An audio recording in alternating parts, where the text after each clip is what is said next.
हे सगळं वाटोळं जे झालेलं आहे, या सगळ्या वाटोळ्याला कारणीभूत फक्त महाराष्ट्रातले राजकारणी आहेत, दुसरं कोणी नाही.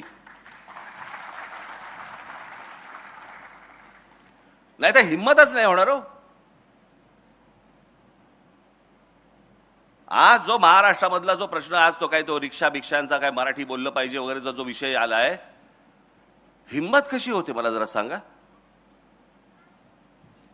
नाही मराठी बोलणार, तुमच्या राज्यात येऊन तुम्हाला ते सांगतायत की नाही मराठी बोलणार आम्ही, आणि त्याच्यावरती आमचे मंत्री त्यांना सांगतायत बरं बरं ठीक आहे 4 महिने अजून घ्या, मराठी शिका. हिंमत नाही तुमची, लायसन्सच रद्द करा. हेच बाकीच्या राज्यात काय होईल, हेच तामिळनाडूमध्ये जर समजा ते बोलले नाही बोलत जा तामिळ, काय होईल मला जरा सांगा. तिकडे पंजाबमध्ये गेले आणि बोलले नाही येत पंजाबी, आम्हाला नाही बोलायचं पंजाबी, काय होईल तिकडे. गुजरातमध्ये गेले आणि बोलले नाही गुजराती बोलायचं आम्हाला, काय होईल त्या राज्यांमध्ये तिकडे. मराठी टिकवायची असेल तर ती वरपासून खालपर्यंत टिकवायला लागते.